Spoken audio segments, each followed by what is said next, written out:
Assalamualaikum warahmatullahi wabarakatuh. Perkenalkan, nama saya Mutia Maharani dengan NIM 121330043 dari Program Studi Teknologi Industri Pertanian dari kelas Laboratorium Proses RB. Di sini saya akan menunjukkan dan mempresentasikan pembuatan kue bluder gluten free. Yang melatar belakangi saya melakukan proyek ini yaitu kue bluder sendiri ini berasal dari Palembang. Pada umumnya kue bluder ini menggunakan tepung tapioka, kemudian menggunakan santan sehingga tekstur dari kue bluder ini teksturnya itu padat dan lembut. Bahan baku tambahan lainnya yaitu gula, margarin, vermipan, garam.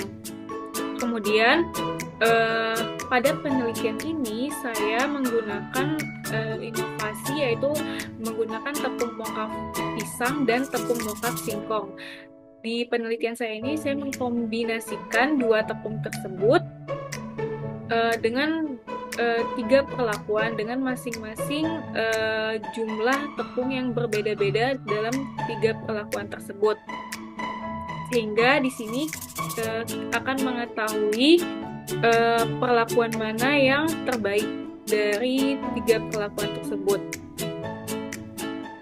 Tujuan dan rumusan masalah dari proyek saya yaitu tujuannya untuk mengetahui cara pembuatan kue bluder, yang kedua mengetahui perlakuan yang terbaik dari pengujian organoleptik, yang ketiga mengetahui kekerasan dari kue bluder pada masing-masing formula. Dan untuk rumusan masalahnya, yang pertama, bagaimana cara membuat kue bluder. Yang kedua, apa perlakuan terbaik dari pengujian organoleptik. Yang ketiga, berapa nilai kekerasan dari masing-masing kue bluder. Lalu, untuk metodologinya, waktu pembuatan kue bluder yaitu pada tanggal 4 dan tanggal 5 Desember yang dilaksanakan di rumah peneliti.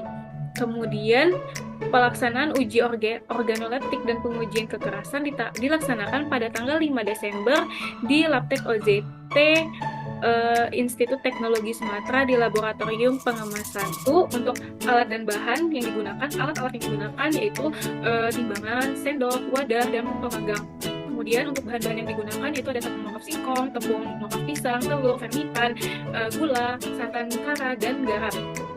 Lalu untuk perlakuannya, terdapat tiga perlakuan yang berbeda-beda dari tepung mokaf singkong. Jadi untuk perlakuan pertama, yaitu tepung mokaf singkongnya 150 gram, tepung mokaf pisangnya 100 gram. Lalu untuk perlakuan keduanya, yaitu tepung mokaf singkongnya 100 gram, tepung mokaf pisangnya 150 gram. Sedangkan untuk perlakuan ketiga, yaitu tepung mokaf singkongnya 130 gram, dan tepung mokaf pisangnya 120 gram. Dengan masing-masing setiap perlakuan itu memiliki totalan yang sama, yaitu 530 gram setiap perlakuan. Untuk bahan lainnya yaitu menggunakan setiap perlakuan itu menggunakan berat bahan yang sama setiap perlakuannya. Lalu untuk prosedur kerjanya yaitu pertama kita menyiapkan alat-alat dan bahan-bahan yang digunakan. Kemudian kita campurkan bahan bakunya yaitu tepung, gula, garam, margarin, vermipan, dan telur di dalam satu wadah. Kita aduk rata hingga merata, lalu campurkan santan bertahap. Kemudian setelah tercampur rata, diaduk hingga merata, dilakukan pendiaman adonan hingga mengembang. Saya melakukan pendiaman adonan selama 2 jam. Kemudian selama 2 jam adonan telah mengembang, kemudian dimasukkan ke dalam loyang yang sudah dioleskan dengan margarin. Kemudian dilakukan pemanggangan di atas kompor dengan api kecil. Kemudian setelah dilakukan pemanggangan, dilakukan pendinginan dan kue bluder siap untuk disajikan. Analisis yang dilakukan yaitu ada pengujian organoleptik dengan nilai yaitu 1-7, dengan skor nilai 1 yaitu sangat tidak suka, yang kedua tidak suka, yang ketiga sedikit tidak suka, yang keempat netral, yang kelima agak suka, yang keenam suka, yang ketujuh sangat suka. Pengujian organoleptik ini mengumpulkan 30 panelis dengan mengisi nilai kesukaan mereka pada aroma, tekstur, rasa, dan keseluruhan dari kue bluder itu sendiri. Kemudian setelah dilakukan pengujian organoleptik, dilakukan pengolahan data itu menggunakan ANOVA. Kemudian untuk pengujian kekerasannya menggunakan penetrometer.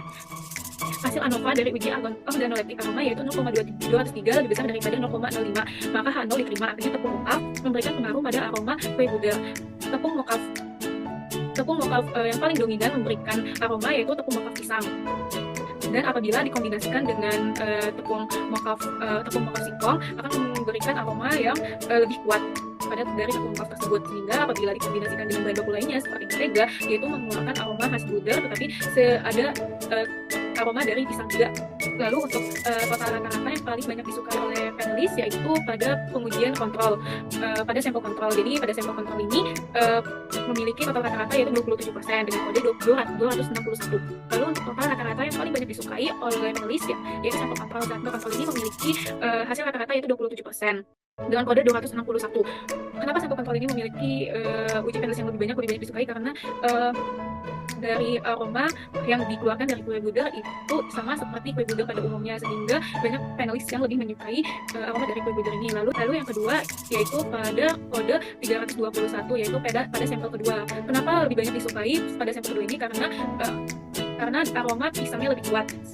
Aroma pisang yang lebih kuat karena penggunaan tepung mokaf pisang itu lebih dominan pada perlakuan kedua ini. Selanjutnya yaitu pada pengujian organoleptik tekstur. Hasil ANOVA pada tekstur yaitu 0,041 lebih kecil daripada 0,05, maka H0 ditolak. Artinya tepung pisang dan tepung mokaf tidak memberikan pengaruh tekstur pada kue gudeg. Karena yang memberikan dominan tekstur pada kue gudeg yaitu terletak pada santan, karena santan bertujuan untuk memberikan tekstur yang lebih lembut, lebih padat,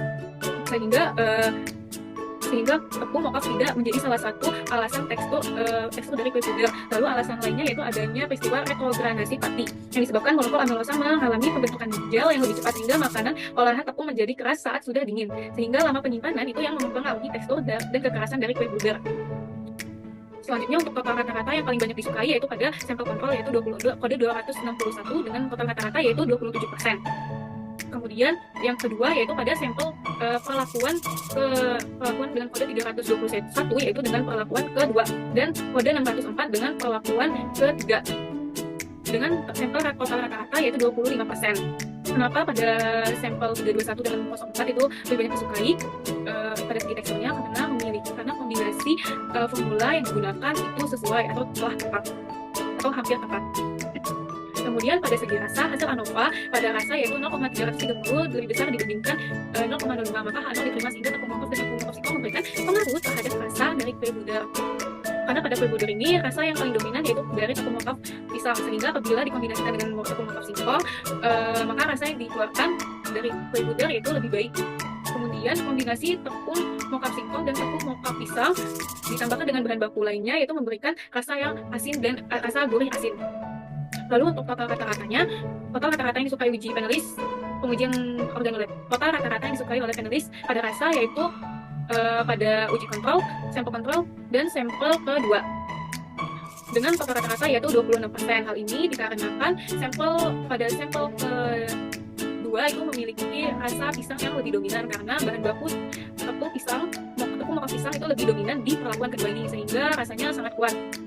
Sedangkan pada perlakuan ketiga yaitu perlakuan yang diberikan itu hampir sama angka tepungnya. Selanjutnya yaitu pada keseluruhan. Hasil ANOVA dari pengujian keseluruhannya yaitu 0,143 lebih besar daripada 0,05, maka H0 diterima. Artinya tepung pisang dan tepung mokaf memberikan pengaruh terhadap kesukaan dari keseluruhan dari kue gudeg. Tepung mokaf pisang dan tepung mokaf singkong apabila dikombinasikan dengan bahan baku lainnya seperti margarin, gula, lalu vanilin, lalu garam akan menghasilkan kue gudeg yang memiliki rasa yang dapat diterima oleh panelis. Kemudian total rata-rata yang paling banyak disukai yaitu pada sampel kontrol dan sampel kedua. Hal ini dikarenakan dari panelis lebih menerima perlakuan kedua dengan rasa pisang yang lebih dominan. Lalu untuk nilai kekerasan, pengujian kekerasan ini bertujuan untuk mengetahui nilai kekerasan dari kue gudeg sehingga layak atau tidaknya kue gudeg untuk dikonsumsi oleh konsumen.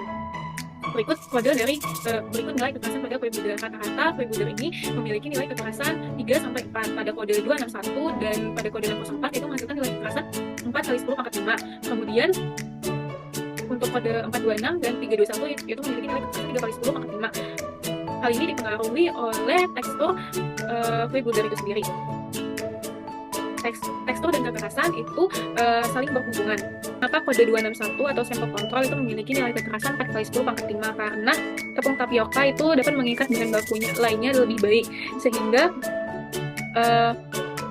selain itu memiliki kandungan amilopektin yang lebih tinggi, sehingga kue gudeg akan memiliki tekstur yang lebih keras dan kokoh.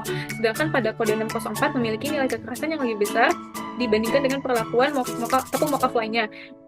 karena lama waktu pemanggangan yang memberikan pengaruh pada viskositas air, karena air yang menguap akan menyebabkan total padatan pelarut dan memberikan pengaruh pada kenaikan viskositas. Peningkatan viskositas dapat memberikan pengaruh pada tekstur yang keras. Kenapa ada perbedaan kekerasan pada kue buder Kenapa adanya perbedaan kekerasan pada kue buder? Hal ini disebabkan dari jumlah formulasi kue buder yang digunakan. Kekerasan juga dipengaruhi oleh formulasi kue buder, yaitu pada margarin, gula, dan telur. Saat proses pemanggangan, pemberian mentega pada loyang panggangan berbeda-beda, sehingga menjadi salah satu alasan penyebab setiap formulasi memiliki nilai kekerasan yang berbeda. Adonan yang lebih banyak lemak dan gula memiliki tekstur yang lebih renyah, terbuka, dan bertauran. Tetapi apabila terlalu banyak margarin, bisa mempengaruhi kekerasan pada kue buder. Selain itu, tepung moka memiliki kandungan gluten yang rendah sehingga tidak terlalu memberikan pengaruh pada tekstur yang lembut pada kue buder. Kesimpulan dari proyek ini yang pertama, pembuatan kue buder yaitu mencampurkan semua bahan kecuali santan.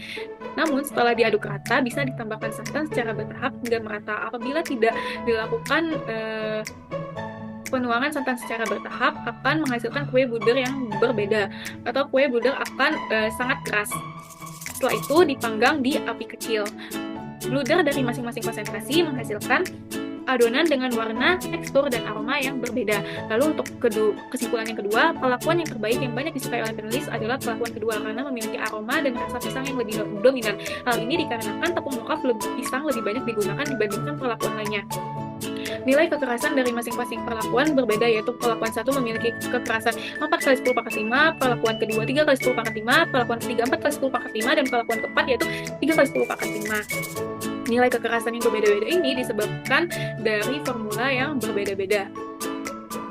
Lalu untuk sarannya, berdasarkan penelitian yang telah dilakukan, penelitian selanjutnya dapat memperbanyak santan untuk menghasilkan adonan yang lebih lembut. Selain itu, memberikan margarin dan garam lebih sedikit sehingga rasanya tidak terlalu asin.